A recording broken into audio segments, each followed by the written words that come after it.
One Kawan TV1. Aku bersumpah dengan negeri ini. Aku bersumpah Negara Kesatuan Republik Indonesia. Satu. Kami bangsa Indonesia. kami bangsa Indonesia. Berketuhanan yang Maha Esa. Bertuhanan yang Maha Esa. Dua. Kami bangsa Indonesia. Kami bangsa Indonesia. Berkemanusiaan Berkemanusiaan yang adil dan beradab. yang adil dan beradab. Tiga. Kami bangsa Indonesia. Kami bangsa Indonesia. Menjunjung tinggi Persatuan persatuan dan kesatuan Indonesia. Persatuan Indonesia. Empat. Kami bangsa Indonesia. Kami bangsa Indonesia. Berkerakyatan yang dipimpin oleh hikmat kejaksanaan dalam permusyawaratan kebangsaan. Lima. Kami bangsa Indonesia. Kami bangsa Indonesia. Keadilan sosial Keadilan sosial bagi seluruh rakyat Indonesia. bagi seluruh rakyat Indonesia. Merdeka!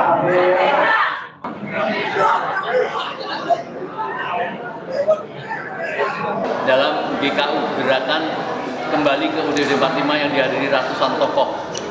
Nah, saya yakin artinya semua tokoh yang datang deklarasi ini meyakini bahwa UUD 45 yang asli itu lebih bagus dari UUD 2002. Komentar Ibu gimana? Begini, pertama, gerakan 98 itu salah satu gerakan yang kemudian akhirnya reformasi, yang akhirnya kemudian membuat perubahan konstitusi. Cuma perubahan konstitusi kita di satu sisi itu bukan model yang merubah konstitusi seluruhnya seperti model-model yang di Thailand, yang di Afrika Selatan, tapi kita merubah, perubahannya itu menjadi, kalau menurut saya, liar. Jadi yang harusnya kalau amandemen itu kan, kalau pada amandemen kan pasal, isu apa, tapi ini kan beredar dari mulai jabatan presiden, ekonomi. Itu bisa dirinci ke kekeliruan itu kekurangan dari Satu, nggak ada pemikiran, jadi nggak ada dasar pemikirannya, nggak ada. Jadi Anda bisa bayangkan bikin undang-undang saja kita harus punya dasar pemikiran. Ini nggak ada. Jadi seperti misalnya perubahan, presiden adalah orang yang bisa yang sangat penting, salah satunya misalnya kenapa harus seperti itu? Enggak, jadi menurut saya proses yang terjadi waktu itu, di satu sisi MPR, di satu sisi ada euforia, di satu sisi ada tangan-tangan yang tidak terlihat. Jadi ada tangan-tangan yang tidak terlihat membuat negara kita menjadi negara liberal, bukan negara Pancasila lagi. Ya, jadi ada juga kepentingan-kepentingan internasional maupun nasional yang itu kemudian menguasai dan mengarahkan. Dan kita waktu itu sudah kayak tidak jelas itu sampai sejauh mana yang namanya, misalnya ada isu HAM langsung dibikin perubahan HAM sampai panjang gitu. Kemudian di ekonomi misalnya pasal 33 ayat 1 2, kita tahu ada ayat 4, kita tahu ada ayat 4 diselenggarakan dengan secara demokratis. Padahal apa itu demokratis? Yang terjadi akibatnya ada undang-undang Omnibus Law, tenaga kerja, kemudian memberikan HGU sampai 190 tahun kepada investor. Semuanya ini rentetan akibat dari perubahan undang-undang dasar yang liar. Jadi Between quote ya. Ya, persoalannya pada undang-undangnya, bukan karena tidak ditegakkan, dilaksanakan. Enggak dong, dari konstitusinya. Ya. Dari semua konstitusi. Nah, waktu itu sebetulnya isunya cuma satu. Tuntutan dari reformasi yang di awal itu cuma satu. Batasi jabatan presiden 2 kali. That's it. Tapi kemudian diubah menjadi reformasi total. Oke, baik. Ibu bisa menganalisa. Ini kan kita terjadi gerakan kembali ke UUD 45 oleh seluruh tokoh 450. Tetapi besok hari Jumat di Senayan juga akan ada seperti itu. Apa beda sini Enggak, dengan ini? jadi nggak masalah. Ya. Jadi tetap saja, misalnya di sana kan inisiatornya adalah DPD. Makanya tadi saya katakan bahwa gerakan ini jangan dimasukkan sebagai gerakan yang inkonstitusional, gerakan yang melawan konstitusi, enggak. Karena DPD sebagai lembaga negara Republik Indonesia sudah menyatakan memberikan putusannya pada pidato di 17 Agustus yang lalu untuk kembali kepada Undang-Undang Dasar 45. Jadi inline dengan itu kita sebetulnya melanjutkan tidak hanya DPD yang dipilih oleh rakyat, tapi juga tokoh-tokoh masyarakat. jadi yang isinya sama ya, UUD 45 yang tinggal di sana sama jadi di sana. sama. Tinggal nanti bagaimana kemudian mempertemukan artikulasi dan agregasi kepentingan itu melalui lembaga ini. Ada yang mencurigai dimanfaatkan hasil UUD 45 itu kepada rezim, dan itu nampak ketidaktegasan oleh Ketua MPR, Ketua DPD terhadap itu. Ya, itu kan kontestasi. Ya. Kan biasa saja Ya, ya, kontestasi. Ya, bisa saja presiden kemudian mengambil alih didekretkan, tapi kemudian untuk kepentingan pribadinya bisa saja. Dulu dekret presiden yang waktu Badan Konstituante itu tinggal satu memutuskan apakah dasar negara Islam atau Pancasila, yang akhirnya kemudian tidak pernah kalah menang dari dua itu, maka presiden ambil alih. Tapi kemudian sejak itu model presidensial kita, presiden juga kepala negara, kepala pemerintahan dan kepala negara sampai hari ini. Ya kalau dulu zaman di awal-awal reformasi, awal-awal kemerdekaan kan presiden sendiri, perdana menteri sendiri, kepala negara dan kepala pemerintahan. Makanya kita kenal dulu di Indonesia yang namanya perdana menteri, ya kan?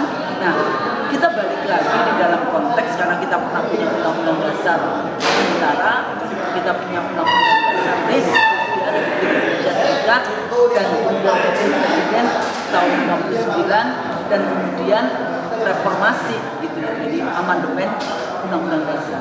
Nah ternyata di dalam konteks ini yang kita takutkan adalah antara pembukaan yang itu tidak boleh diubah dengan pasal-pasalnya terjadi ketidaksinkronan. Jadi justru kita sekarang ini itu jauh dari Pancasila.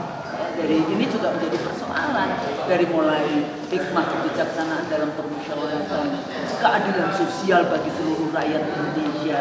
Tapi sekarang kita atas nama investasi dan sebagainya, presiden bisa menghadirkan ya TKA dari luar dengan tak terbatas yang akhirnya menggusur rakyat kita atas nama ekonomi demokrasi, ekonomi liberal di dalam konteks itu. Oleh karena itu, ini waktunya para tokoh bersama-sama untuk kemudian mengembalikan apa sih sebetulnya tujuan bagi para pendiri bangsa kita. Dan di PPK itu ada 62 orang, 2 perempuan tuh ya.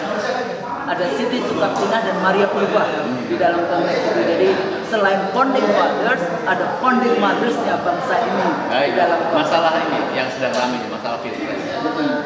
Di UUD 2002 kan jelas dibanding 2 tahun. Dua periode.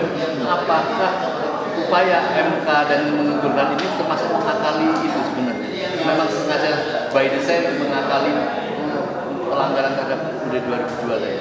Yang anaknya maksudnya. Iya, yang akhirnya toh disetujui. Ya kita analisa itu bisa apa saja. Tapi gini, kalau menurut saya, ketua MK yang jadi ipar presiden, sejak dia menikah dengan adiknya presiden, sejak itulah dia harus keluar dari MK. Jadi tidak cuma undang-undangnya kan tidak ikut sidang, tapi bagi saya harus keluar. Kenapa? Karena seluruh keputusan MK itu undang-undang yang bertentangan dengan undang-undang dasar, undang-undangnya dibuat oleh presiden dan oleh DPR. Artinya apa? Artinya semua tugas MK itu pasti berhubungan dengan kepentingan presiden. Artinya apa? 100% dia tetap akan tidak akan yang namanya fair, tidak akan namanya adil, ada yang disebut konflik of interest. Kata dia kan nggak ada konflik of interest. Tapi kalau kita ngomongkan, oh iya dulu mau maju jadi presiden bawa mobil SMK, sekarang bawa MK, gitu kan. Tapi artinya ini semua persoalan dampak dari Mahkamah Konstitusi kan juga lahir dari konstitusi baru ini kan di dalam konteks yang dulu sebetulnya Bagaimana idenya dia menjadi satu kamar saja di Mahkamah Agung di dalam konteks. Nah, berbagai persoalan politik undang-undang kita hari ini itu seluruhnya ada tautannya dengan bagaimana negara ini diatur dalam hasil amandemen konstitusi. Jadi yakin intinya pokoknya kembali ke G45 ini ada keinginan murni tulus untuk kecintaan terhadap negeri ini Pak. Justru misalnya dengan undang-undang omnibus silakan ya, cipta kerja, lapangan kerja, HGU 190 tahun. Itu loh Palestina 75 tahun baru. Wilayahnya tinggal cuma West Bank itu pun masih diokupasi, masih dipinggirkan. Sekarang Gaza ya dibombardir seperti itu untuk diambil, dibersihkan, dijadikan negara Israel. Hanya 75 tahun. Kalau kemudian HGU diberikan 190 tahun, kira-kira nanti Indonesia masih ada Itu ya, jadi salah satunya ini. melindungi kedaulatan negara Republik Indonesia. Ini saya mohon Ibu menjawab isu-isu karena ini kebanyakan gerakan-gerakan ini karena juga punya konflik of interest. Apa saya tanya? Katanya ini yang tidak masuk di dalam ketiga capres ini sehingga mencari mainan baru itu bulan sebelumnya sudah bagus. Ya boleh silakan aja. Ya. Kita juga tidak tahu. Betul. Gitu ya.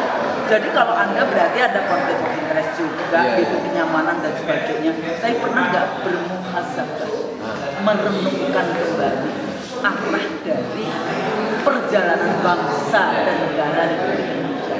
Kita yang tadi saya katakan, apakah 2045 kita masih ada? Anak cucu kita digusur seperti apa yang terjadi di Rempang, seperti apa yang terjadi di IKN, seperti apa yang terjadi di Kolaka, seperti apa yang terjadi di Halmahera Tengah, di Papua, di seluruh wilayah Indonesia yang ada dengan undang-undang cilaka, undang-undang omnibus tenaga kerja itu memberikan investor kekuasaan 190 tahun. Terakhir, bagaimana perjuangan pengguliran ini? Oh, tadi yang saya tadikan metode. Apakah kita menggunakan MPR? Jadi putusan MPR. Artinya harus ada pressure kepada MPR. Tapi DPD udah, DPR kan belum. Tapi gerakan rakyat harus terlihat dalam Belum. Ini baru yang baru kelembagaan. Terus kemudian apakah dengan yang tadi saya bilang sebagai presiden gitu kan? Karena kita tahu masalahnya di situ juga. Yang ketiga, kita bisa yang saya sebut sebagai konvensi konstitusi. Tetap negara tapi dia mengundang rakyat. Tapi kalau mereka nggak mau konvensi rakyat. Nah ini sebenarnya maksudnya tidak tergantung dari pilpres hal yang lain. Yang berikutnya lagi masih ada perubahan secara ilmu politik ada melalui referendum.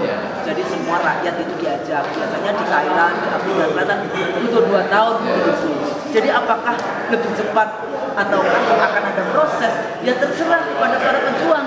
Anda siap untuk cepat ataukah ternyata kalau hasil kan selalu kita lakukan oleh kota kita tetap berjuang, hasil Allah yang menentukan, tapi kita terus-menerus melakukan yang disebut sosialisasi, proses konscientiousness, proses penyadaran kepada masyarakat, kepada tokoh, kepada elit, kepada partai. Ini loh sekarang negara kita sudah rusak karena referensi undang-undang dasar kita tidak sesuai dengan pembukaan undang-undang. Baik Ibu, terima kasih, luar biasa ini. Saudara, kita saksikan beberapa tokoh, ratusan tokoh hadir. Ternyata perbaikan terhadap negeri ini kita tidak khawatir, ya. Dan semangat rakyat untuk mendukung terhadap ini, insya Allah Indonesia akan terselamatkan.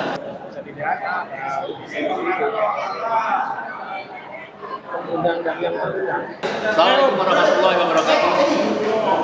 Luar biasa kita lihat bahwa GKU ya, Gerakan Kembali ke UUD 45 ini ternyata dihadiri oleh ratusan tokoh. Artinya bersemangat para tokoh itu mencoba mempertahankan ya terhadap terhadap garong-garong ya, terhadap UUD 45. Nah, maka para tokoh ini itu mengkoreksi.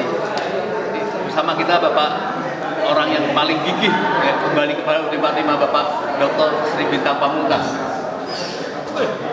Bagaimana meyakini bahwa UUD 45 ini lebih bagus dari yang 2002? Gimana cara menjawabnya? Ya, sebetulnya para founding fathers itu sudah menyatakan bahwa Undang-Undang Dasar 45 ini meskipun ringkas dan simpel, sederhana, tetapi nantinya dalam pelaksanaannya itu cukup dengan menerbitkan berbagai macam undang-undang, tetapi intinya adalah bersumber pada Undang-Undang Dasar 45 dan Pancasila itu. Jadi situasi apa yang menyebabkan pada saat itu harus terjadi perubahan UUD 45 itu? Nah, diketahui bahwa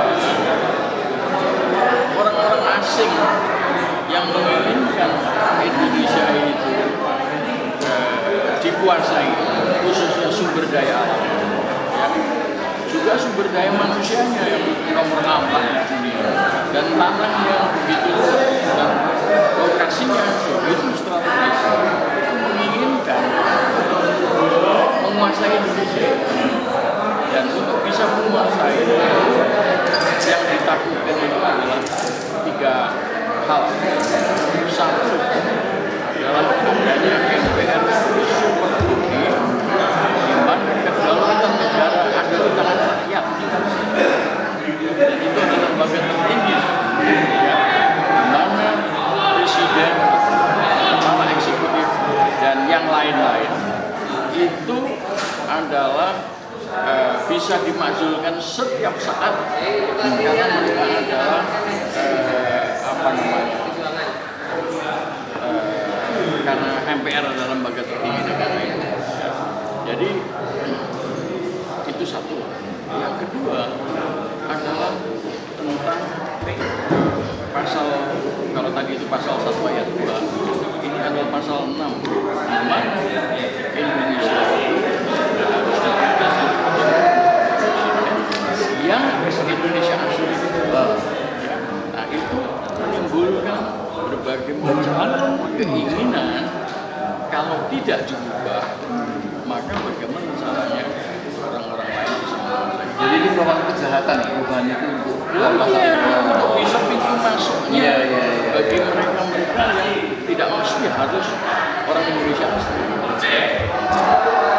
Nah, yang ketiga, pasal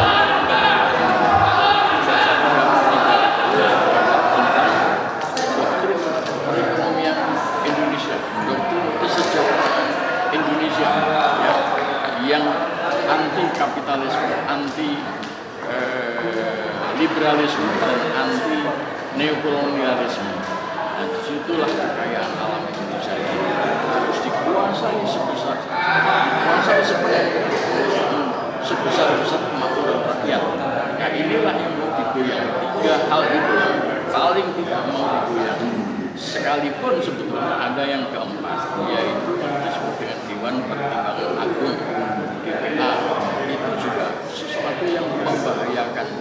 Bahkan mereka tidak bisa menggantikan itu, sehingga menghapuskan pasal 16 itu. Ya, Ada kekhawatiran Ya. Ada kekhawatiran hasil gerakan perubahan ini kembali ke Undang itu bisa dimanfaatkan oleh presiden yang sekarang ini. Masa periodenya itu, saya lihat gerakan ini yang di Senayan, baik oleh MPR ataupun DPD, itu kayaknya itu yang dikhawatirkan oleh masyarakat. Ya, oleh karena itulah maka tadi saya sampaikan kembali kepada Undang-Undang Dasar 45 itu adalah satu paket bersama dengan impeachment atau pemunduran terhadap presiden Jokowi. Ya, harus menjadi satu paket. Lalu yang kedua ya segera dilakukan sementara. Dan ini sudah ada presidennya, sudah ada sejarah politiknya. Maksudnya untuk pemerintahan sementara berarti yang sekarang harus dimakzulkan. Oh, harus Iya. satu paket. 3 hal itu satu paket. Ya, kembali jatuh ke Jokowi dan untuk pemerintah. Tapi ini mengganggu jadwal pilpres yang sudah disiapkan masyarakat. Pilpres itu bagian daripada atau rangkap bagi masuknya Undang-Undang Dasar palsu terus berjalan. Jadi sehingga Pilpres nanti sudah sempurna dengan perubahan-perubahan ini. Jadi Pilpres itu memang dibikin sedemikian rupa supaya rakyat tidak sadar seakan-akan itu elemen dari demokrasi agar undang-undang dasar palsu ini, undang-undang dasar 2002 ini berjalan terus.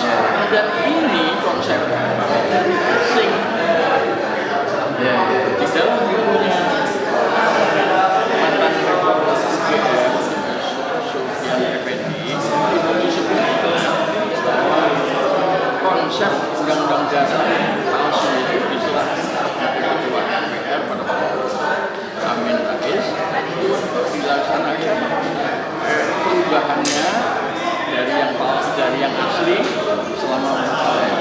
Jadi terakhir, Nah, jadi saya sudah justru ketika itu kemudian akhirnya ditandatangani oleh Megawati pada 2002 bersama dengan Panglima Indri Artono Sutanto, saya itu dan teman-teman yang lain sudah mengarah gambar atau patung kertasnya Megawati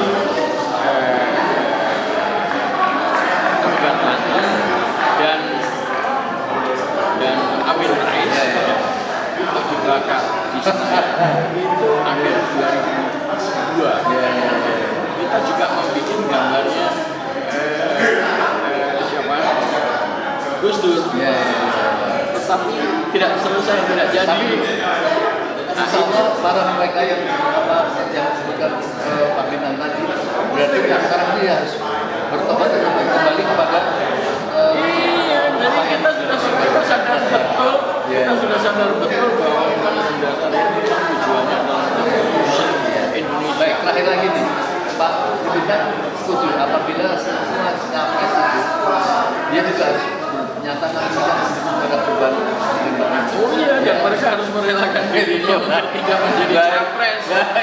Iya, capres ini tuh cuma saya bilang perangkap semacam perangkap tikus. Capres-capres itu menjadi dendengnya, ya, dan kemudian masyarakat disuruh betul-betul untuk masuk ke perangkap itu udah terjebak dengan undang-undang dasar palsu. Bagaimana terhadap tuduhan orang-orang yang dilakukan gerakan perubahan ini karena dia tidak terangkut oleh tiga capres ini kemudian mencari mainan sendiri? Apa jawaban tegas terhadap orang-orang seperti itu?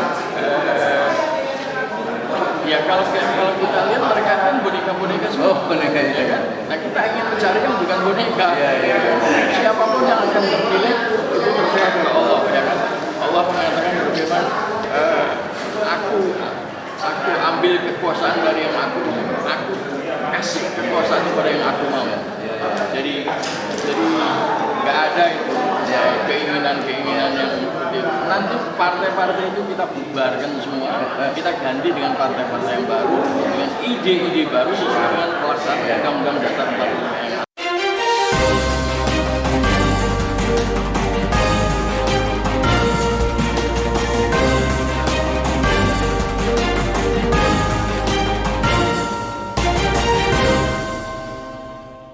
One Kawan TV 1